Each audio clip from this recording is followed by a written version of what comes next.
Hello, viewers. Good morning. I welcome you to another wonderful episode of Realities of Life.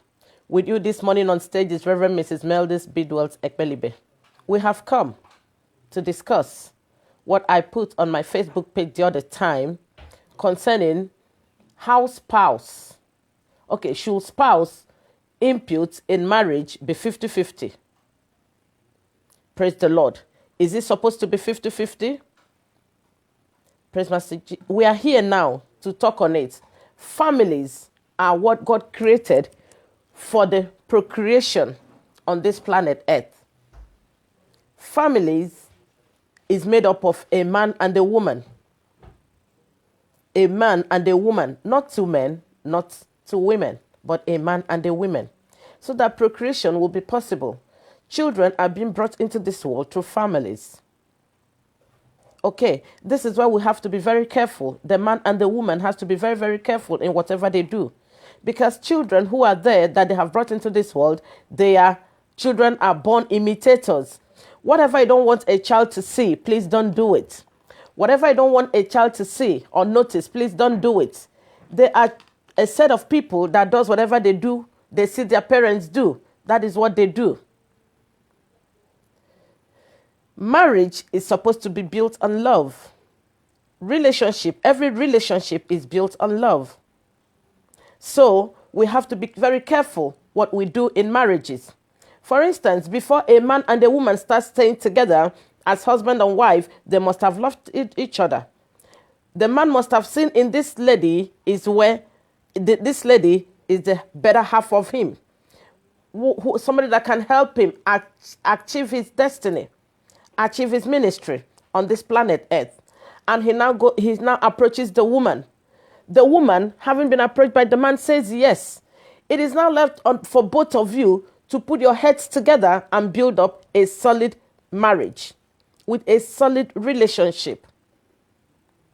There is nothing that can stop both of you when you decide to do it the right way. It is only both of you that can say, I don't want to do it the right way. Then you can stop yourselves with your own hands. But when it has to do with bringing out positive results in a marriage, it is left for the man and the woman to decide to do so. That is when it happens. Don't forget, like I said earlier on, you came into this relationship out of love. Love is the binding feature here. Love is what is binding both of you together as man and wife.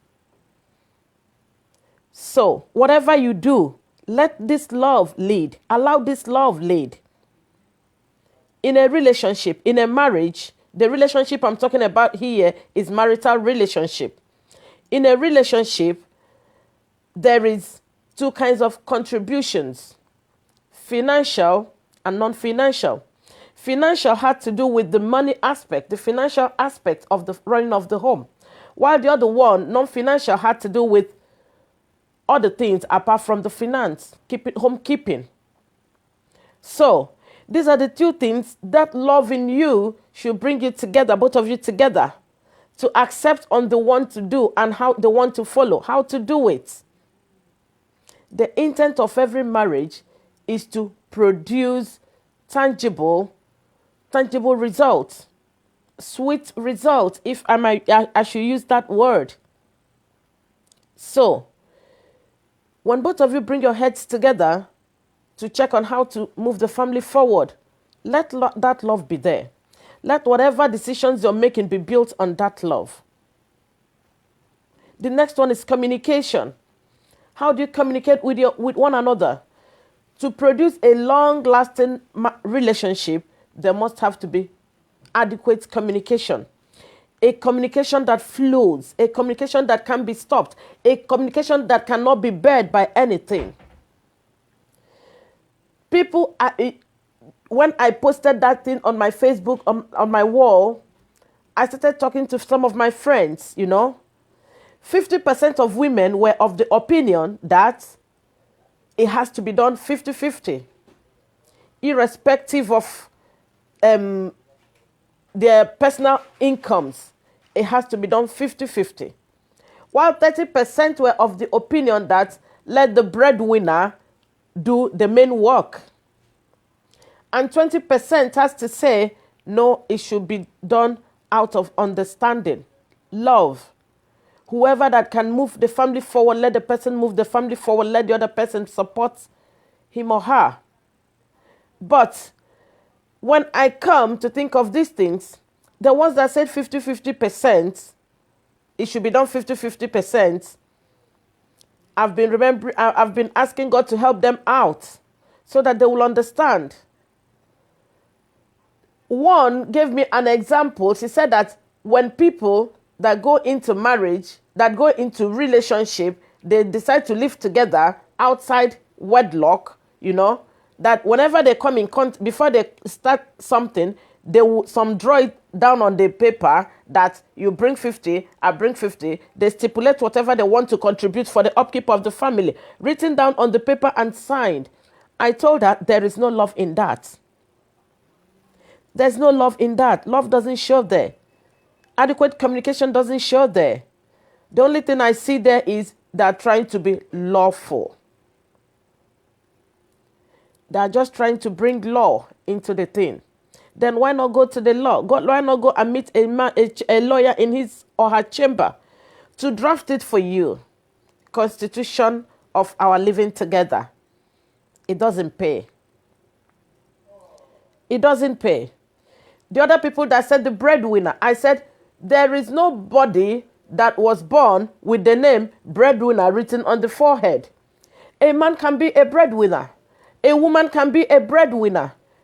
Breadwinner, according to my own understanding, means the person that is better off to move the family forward, maybe financially. After all, there are homes that women earn more than the man. That is my own understanding of breadwinner. If personally I earn more than my husband, why should I allow my husband to come and start sharing bills with me? Why should I allow my husband to start doing everything I'm doing in the house 50-50? No. For the fact he's alive makes me happy. I even wish, I pray I can. I pray I can. So that I can tell him to rest because he has done so much for the family. Let me move on. Let me carry the family forward. That is the prayer of every man or woman that loves his or her partner. Nobody is supposed to overburden the ox that works for you.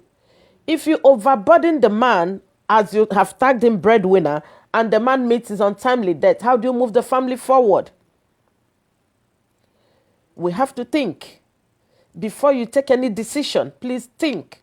Think. Go inwards and think. Don't just see it as don't see what you stand to gain at this point in time. Let your thinking move forward. In the next 40 years, in the next 30 years, what will be the outcome of the man? What will be the... There are so many men than them. There are so many men, their wives earn more than them. But you won't know. You won't know. The woman will do everything to move the family forward, and the man will be following. I once met a man. People were saying he's a woman rapper. He follows the wife like there's a what they used to they use. He follows the wife like somebody that doesn't have a sense. That if the wife says come here, he goes. If the wife says, I said yes, he has to do that so that there will be peace in that family. And when I went deeper into this family, I saw that the woman was earning about 2 or 3 times more than the man. She didn't mind. She was happy doing it. Because she told me that the best thing that can happen to her is to see old age with her husband. Let her husband live for her. I was so happy. There are some men that when you want to take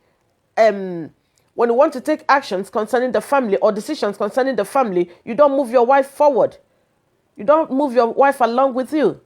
She will only be in the house. You tell her I'm coming. You go out, bring something, keep in the house. She asks you, how come? He said, are you going to pay me? That means you don't have good flow of communication in that home. There is no good flow of communication. Things in the family shouldn't be done like that. Let everything be done accordingly. Let everything in the house be done accordingly, with love, with understanding, with patience. That the woman is not bringing any money now in the family doesn't mean she won't bring any money, she won't contribute to the family until she dies. You know what it takes to live in European country, a family, maybe a family of 5, a family of 4, and only one person will be working. It's a challenging time. It's challenging though. But for instance, myself, I lived in Italy for so many years with my husband. I never worked for one day. My husband was working, moving us forward, and he never complained. My husband is such a wonderful man. Please don't be jealous, but that's the truth. He's so wonderful. But I see other families where the man is working, the woman is working. Still, they are filing for divorce. Still, they are going for separation. If you ask them what's the matter, it's a money matter. Money matter. The woman will say, when I wasn't working, my husband wasn't giving me money. Now that I'm working, I want to cater for myself by myself. No, 1,000 times wrong. That time you were not working, that man did not leave you. He did not starve you. You were not walking the streets of Italy or United Kingdom naked. No, he dressed you up. When I see that woman, I was so happy. I was so happy for her. But now she just got a job and just turned her back to the man. It shouldn't be. A man shouldn't be bringing everything. You have termed him breadwinner. What's breadwinner? It shouldn't be 50-50. Whoever is more comfortable, move the family forward, let the other person support you. There are even some families. I saw one, both of them were working, but when she started seeing that money, initially they had a joint account, but all of a sudden the man said that the woman went and opened up her own account without telling him. He didn't like it. That was when when their family problems started, and they ended up separating. Why? You survived. You survived all these years that you were not working. You survived all these years that the money was put in a central account. For me, I don't know about you, but I will advise you at the sound of my voice to have a joint account with your husband. If you have a joint account with your husband, everything will be there for both of you to see. Nobody will feel cheated. Nobody will feel left out because you're seeing it there.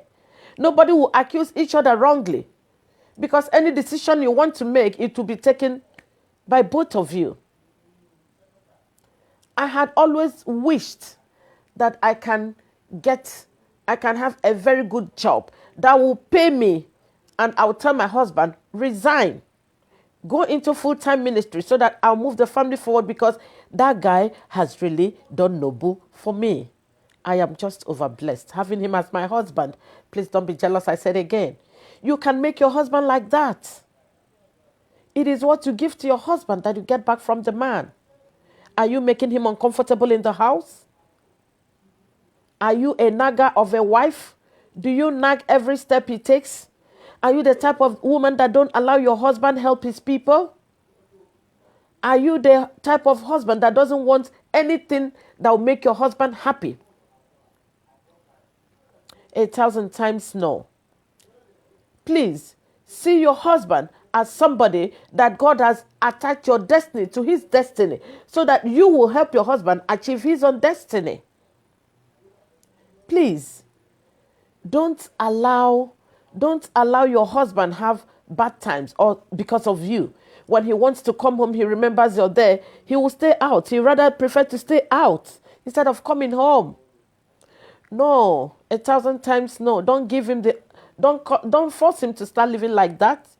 It's only a man that have peace, absolute peace from his wife that will go a long way to contribute to the family without minding what the wife is putting into the family.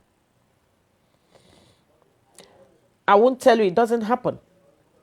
There are still some other people that will say, there is no just man on this planet, man. All men are the same. No, all of them are not the same. Your husband behaves that way because of the way you behave to your husband. Are you among the women that compass their husband? Maybe your friend will tell you, I pay the bills, I pay the utility bills, my husband pays the house rent, or we do it 50-50. The house rent will bring half, I'll bring half. Utility bills will bring half, I'll bring. No, that is not life. Where is the love you started with? Where is that love you started with?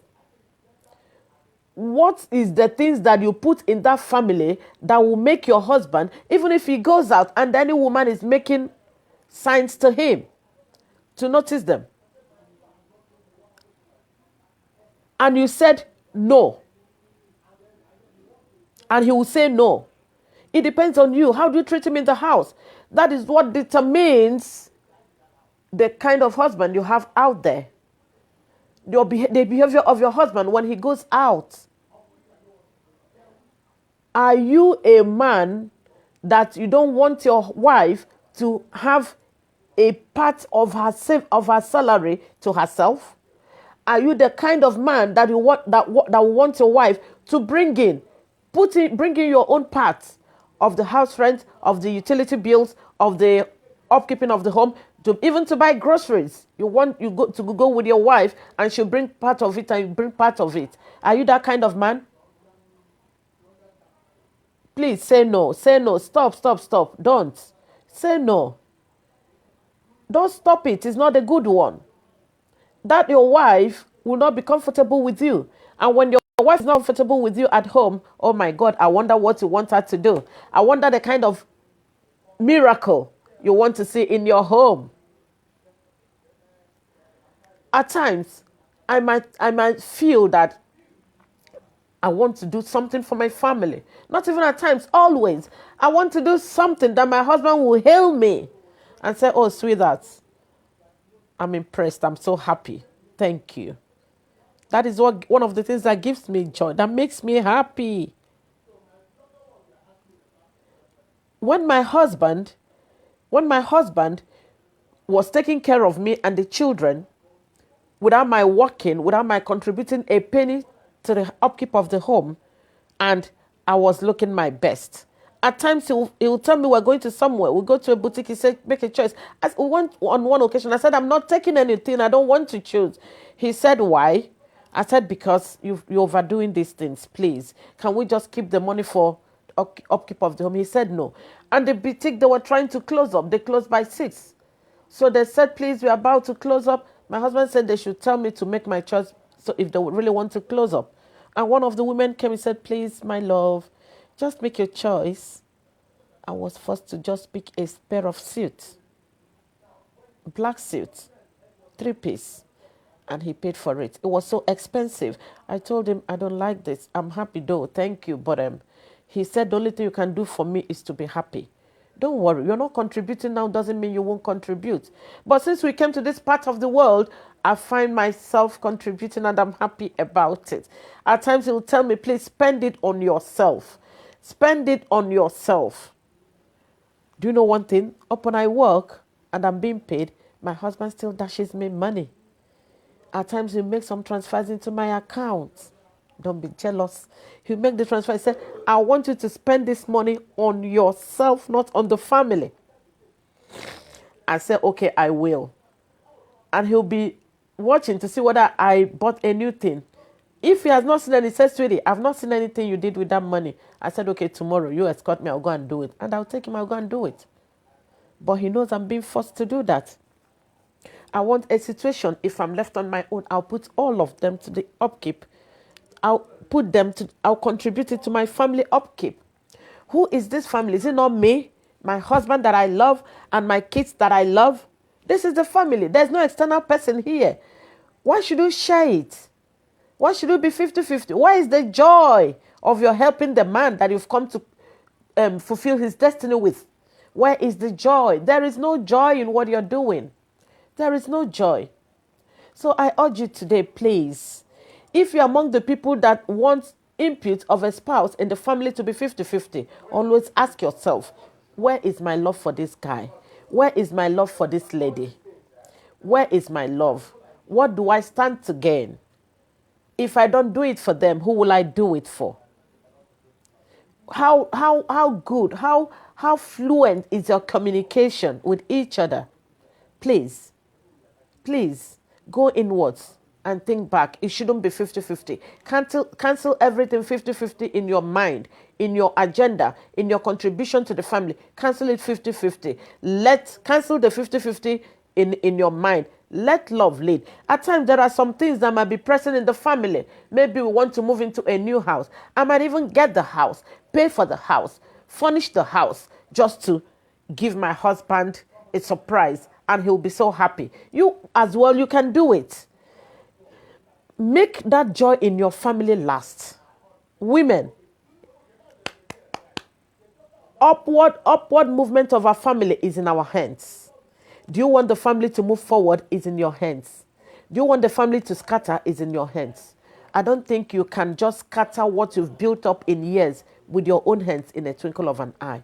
Don't give the devil the chance. At times, it's not always the devil. It is us, women. It is us. We are multifaceted. We can do so many things at the same time. Since we can do everything, so many things at the same time, we can still endure and make ends meet at the same time. The ability is in you. I would like you to think about it. Please, feel free. Comment as the program is going on. Please, write me in my messenger if you have any question. If you have anything you want me to do for you, please contact me in my messenger. Okay? And I'll get back to you as fast as I can. It is my joy to see families move forward without separation, without divorce, because divorce is never an option. Neither is separation an option. Unless you're separating to miss each other, then you come back with full force. I've come to the end of today's episode of Realities of Life. Always know that your love for your husband and your kids and your love for your wife and your kids will go a long way to make ends meet in your family. Keep keeping up. See you same time, 2 weeks time, 2 weeks from today for another thrilling episode. Goodbye.